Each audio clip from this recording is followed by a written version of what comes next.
दोस्तों आप सभी का स्वागत है करंट अफेयर्स फंडा के यूट्यूब चैनल पर। आपको बता दूं, एसबीआई हर बार एग्जामिनेशन से पहले अपना हैंडआउट जारी करता है। अगर आप एसबीआई क्लरिकल प्रीलिम्स के एग्जाम में अपेयर करने जा रहे हैं तो ये हैंडआउट आप एक बार जरूर रीड कर लीजिएगा। और साथ में एक इंपॉर्टेंट अनाउंसमेंट और आपको कहूंगा कि एसबीआई एग्जाम के लिए आपके लिए जो करंट अफेयर्स है प्लस जो बैंकिंग है, इसके पीडीएफ वीडियोस आपको कंप्लीट पैकेज वो आपको करंट अफेयर्स फंडा के एप्लीकेशन में मिल जाएगा। जितने भी यहाँ पर क्वेश्चंस तैयार किए गए वो लास्ट 6 मंथ के हैं, आपको अलग अलग पीडीएफ्स मिलेंगी। और जो एग्जाम में क्वेश्चन पूछे आते हैं वैसे ही क्वेश्चंस की प्रैक्टिस आप यहाँ पर कर सकते हैं। और कंप्लीट जो कवरेज है वो लास्ट 6 मंथ का प्लस प्रीवियस ईयर का एनालिसिस सब कुछ आपको एक ही जगह पर मिल जाएगा। अभी एक ऑफर चल रहा है जिसमें आपको और एक्स्ट्रा 100 रुपीज का ऑफ मिल जाएगा। तो आप इस करंट अफेयर्स के जो पैकेज है इसमें आप इनरोल कर सकते हैं, लिंक आपको डिस्क्रिप्शन में मिल जाएगा।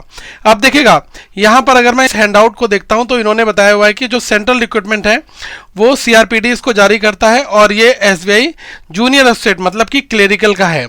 अब इसमें जो ये आपकी एक बुकलेट काइंड ऑफ है प्रीलिम्स एग्जामिनेशन के लिए, ये आपको सारी चीज़ों के बारे में बताती है। पहले तो इन्होंने इंट्रोडक्शन में ये बताया हुआ है कि ये जो नोटिफिकेशन आया हुआ है कौन सी पोस्ट है, इसमें सारी चीज़ें इन्होंने बता रखी हैं। जिन लोगों का फॉर्म ऑलरेडी भरा गया है तो उन्हीं के ही एडमिट कार्ड्स यहाँ पर आए हुए हैं। और इसमें जो जनरल इंस्ट्रक्शंस हैं वो आप एक बार यहाँ पर मेरे साथ देख लीजिएगा। पहले एक माइंड में और सवाल आ रहा होगा कि मुझे लेकर एग्जाम में क्या कर जाना है, पहले मैं वही क्लियर आप सभी का कर देता हूं। देखो इसमें आपको क्या क्या चीजें लेकर जानी है वो आप एक बार देख लें। जो आपका हॉल टिकट है वो आपको अपने साथ लेकर जाना है।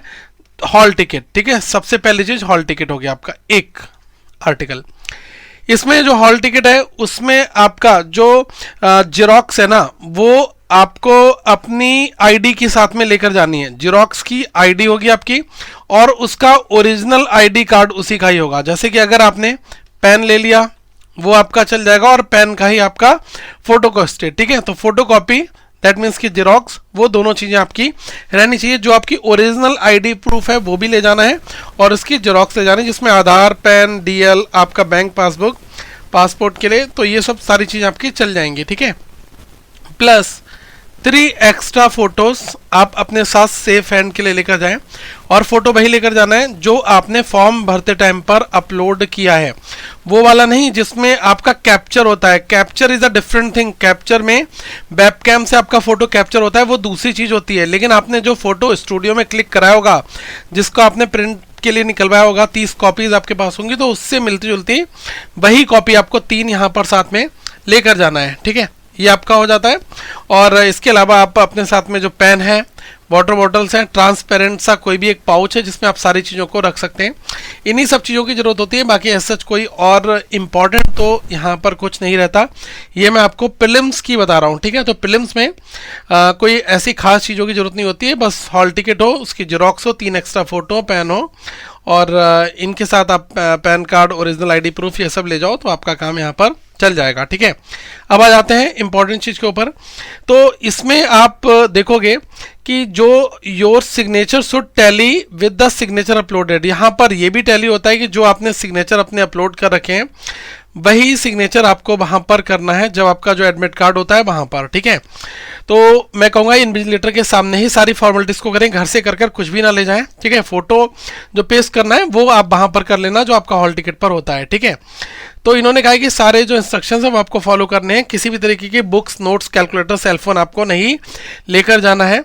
और ये यहाँ पर कहा है कि do not leave your seat unless you are allowed, मतलब कि जब तक आपको कहा ना जाए जब तक आप अपनी सीट छोड़ भी नहीं सकते। कुछ लोग ऐसे होते हैं एग्जाम बीच में कर रहे हैं, स्क्रीन चल रही है लेकिन उनको लग रहा है मेरा पेपर तो हो गया, अब टाइमर पता नहीं कब तक चलेगा, वो चले जाते हैं। ऐसा नहीं करना है। जब तक कि फाइनल सबमिट ना हो जाए, पूरे घंटे ना आपके निकल जाए, तब तक आप मत जाना, ठीक है। और जो बॉल पॉइंट पेन वगैरह है वो आप अपने साथ लेकर जाएगा। Rough work to be done on the seat provided, rough work के लिए आपको सीट्स वहां पर दी जाएंगी और वो शीट्स आपको सबमिट करनी है, आपको अपने साथ घर पर नहीं लेकर आना। कैमरे में सारी चीजें चेक होती हैं तो आप ऐसी गलती बिल्कुल भी मत करिएगा, ठीक है। अब इन्होंने बताया कि अगर कोई मिसकंडक्ट या किसी तरीके की कोई गिल्टी अगर आपके ऊपर प्रूवन होती है तो आपको एग्जाम से डिवार किया जा सकता है और आगे फर्दर आपको डिस्क्वालीफाई कर दिया जाएगा पूरे के पूरे सिलेक्शन प्रोसेस से, और आगे आप कभी भी एसबीआई के एग्जामिनेशंस में नहीं बैठ पाएंगे। तो ये सब बहुत जरूरी है। किसी तरीके की कोई स्टोरेज डिवाइस, ये कंटेंट आप मत लेकर साथ में जाइएगा, ठीक है। लिखा है ट्रेवलिंग अलाउंस आपको पे नहीं किया जाएगा, ये चीज़ ठीक है। फिर वेन्यू पर जो कैंडिडेट रजिस्ट्रेशन है वो आपका फ़ोटो कैप्चर से होगा और फोटो कैप्चर मैच कराया जाएगा जो आपने फ़ोटो अपलोड किया है कैंडिडेट का। तो ऐसा ना हो कि जब आपने फॉर्म भरा हो तो आपकी बहुत बड़ी बड़ी सी मूछें दाढ़ी थी, बाद में आपने क्लीन शेव करा ली, एग्जामिनेशन देने गए तो वहाँ मिसमैच हो सकता है। तो ये गलती ना हो, तो आप हुलिया अपना देखिएगा कि लगभग इक्विवेलेंट हो, उसके इर्द गिर्द थोड़ा बहुत चल जाएगा, ठीक है। सिलेक्शन प्रोसीजर में पता है कि 3 सेक्शंस वहां पर मिलेंगे, एक इंग्लिश का, एक न्यूमेरिकल एबिलिटी का, एक रीजनिंग का। न्यूमेरिकल जो एबिलिटी है इसमें आपके 35 क्वेश्चन होंगे, रीजनिंग में 35 होंगे और इंग्लिश में 30 होंगे, ठीक है। और जो मैक्सिमम मार्क्स होते हैं ना वो भी 30, 35, 35 होते हैं, मतलब 100 क्वेश्चन 100 नंबर के। टाइम तीनों के लिए 20-20 मिनट्स ही एलोकेट किया गया है, ठीक है। और जो मीडियम ऑफ एग्जामिनेशन होगा, एक तो डिफॉल्ट लैंग्वेज तो आपकी होगी इंग्लिश, और बाकी आप उसको चेंज कर सकते हैं हिंदी, तेलुगु वगैरह, जहाँ जहाँ पर जो जिसका रिस्पेक्टिव स्टेट है। जैसे कि दिल्ली में इंग्लिश हिंदी रहेगा, ठीक है। और आप अगर केरला में हैं तो इंग्लिश हिंदी मलयालम चूज कर सकते हैं। तो ये है, बाकी इंग्लिश तो हर जगह पर, हर एक सेंटर्स पर, हर एग्जामिनेशन में आपको इंग्लिश में पेपर देखने को मिल ही जाएगा, कोई बड़ी चीज़ नहीं है। अब ये जो सैम्पल क्वेश्चन पेपर इन्होंने प्रीलिम्स का दिखाया है, इट डजंट मीन कि ऐसा ही पेपर होगा। ये बहुत लॉलीपॉप काइंड ऑफ क्वेश्चन यहाँ पर दिखा देते हैं, लेकिन इससे मिलता जुलता क्वेश्चन वहाँ पर होगा या नहीं होगा ये नहीं कहा जा सकता। लेकिन हाँ, लेबल्स काफ़ी अच्छे वहाँ पर एग्जाम में होते हैं। ये केवल एक सैम्पल है। सैम्पल में इन्होंने ये भी नहीं बताया कि कई बार क्या होता है कि जो चीज़ यहाँ पर दिखाई नहीं होती उससे अलग चीज़ें वहाँ पर भी आ जाती हैं। अब जैसे यहाँ पर इन्होंने कहा है कि आपको pick out the most appropriate word यहाँ पर डालना है, फिर इन्होंने लिखा है, ठीक है, तो ये आपको फिल करना है। इसके बाद में इनमें एरर्स निकाल दिए 5 क्वेश्चन, तो इसका मतलब है कि एग्जामिनेशन में एरर्स डिटेक्शन के इंग्लिश में क्वेश्चंस आएंगे। रीडिंग कंप्रेंशन यहाँ पर नहीं दिया है तो ये मत सोचना कि नहीं आएगा, आरसी वहां पर आएगा। यहाँ पर तो 5-10 क्वेश्चन जस्ट एक सैंपल के लिए यहाँ पर इन्होंने दिखाए, 12 क्वेश्चन केवल हैं, ठीक है। न्यूमेरिकल एबिलिटी में डेटा इंटरप्रिटेशन आपका रहेगा कुछ कुछ जो इन्होंने सैंपल दे रखा है टेबल डीआई का, आप अच्छे लेवल के क्वेश्चन प्रैक्टिस जरूर करिएगा। बाद में यहाँ पर कुछ अरिथमेटिक प्रॉब्लम्स हैं तो उनके आपको आंसर्स करने को दिए जाएंगे। फिर यहाँ पर डीआई है तो डीआई का वेटेज अच्छा खासा रहेगा, सिंप्लीफिकेशन रहेगा, आपका अरिथमेटिक भी रहेगा, प्लस क्वाड्रेटिक क्वेश्चंस हो गया, नंबर सीरीज हो गया, तो ये क्वेश्चंस आपके रहते हैं। रीजनिंग में पजल्स काफ़ी ज़्यादा रहती हैं, प्लस मिसलेनियस क्वेश्चंस रहते हैं आपके।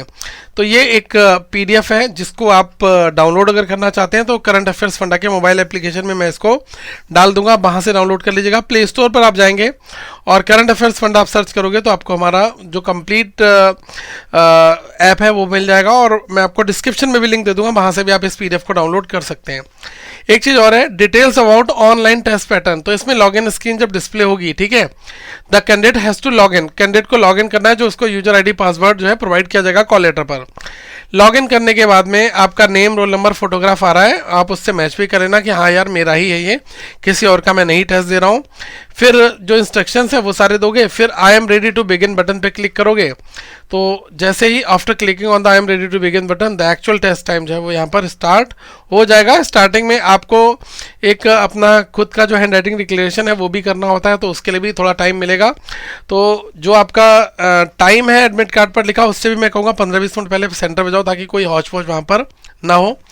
और एक चीज़ का ध्यान रखना, ये जो 4 चीज़ें हैं शायद आप जानते होंगे। अगर सबसे पहले सारे क्वेश्चंस इस तरीके से होंगे, ठीक है, जो आपका टेस्ट आएगा ना उसमें राइट साइड में ऐसे 1 2 3 4 लिखे होंगे, तो जब आप 1 क्वेश्चन को विजिट कर लोगे और आप आंसर नहीं दोगे तो वो ऐसा हो जाएगा इस तरीके से कि आपने क्वेश्चन तो विजिट कर लिया और आंसर भी नहीं दिया।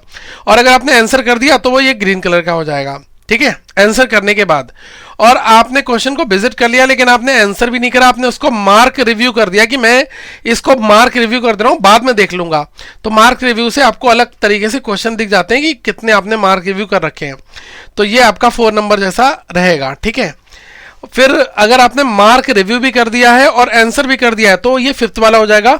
लेकिन जो 5th वाला है ये आपका एलिमिनेट हो जाता है, मतलब ये कंसीडर किया जाता है इवैल्यूएशन के लिए, मतलब जब आपकी कॉपी चेक होगी तो ये वाला आपका चेक वहां पर किया जाएगा, बट 4 नंबर वाला चेक नहीं किया जाएगा। तो इस चीज़ का थोड़ा सा ध्यान रखना है, ऐसे क्वेश्चन की आप प्रैक्टिस कर लीजिएगा। अगर आप अभी चाहते हैं कि मैं आपको कंप्लीट एक पूरा कैसे ऑनलाइन एग्जामिनेशन होता है वो मैं चीज़ आपको समझाऊँ तो आप मुझे कमेंट करके जरूर बताएगा। मैं आपको पूरे ऑनलाइन एग्जामिनेशन का जो फॉर्मेट IBPS जो फॉलो करता है वो मैं आपको एक वीडियो फॉर्मेट में सैंपल आज ही दिखा दूंगा, बट मैक्सिमम लोग कमेंट करेंगे तभी मैं ये चीज़ करूंगा। और चीज़ है कि जो ये करंट अफेयर्स फंडा का मोबाइल एप्लीकेशन है, आप इसको डाउनलोड कर लीजिएगा। इसमें A to Z आपको करंट अफेयर्स मिल जाएगा जो आपके एग्जामिनेशन से रिलेटेड है, और इसमें हमने जो कंटेंट डाला हुआ है ये दोनों के लिए है, ठीक है। आपका देखिए बैंकिंग अवेयरनेस के 30 वीडियोस यहाँ पर है, करंट अफेयर्स की डेली, वीकली, मंथली सारी फाइल्स हैं, लास्ट 6 मंथ का करंट अफेयर्स यहाँ पर दिया गया है, तो आप सारी चीज़ें यहाँ पर बेहतर तरीके से कर सकते हैं। बाकी कोई डाउट है तो प्लीज़ ज़रूर नीचे मुझसे पूछेगा, आगे हम लोग फिर मिलेंगे। Thank you so much, have a good day to all of you once again guys.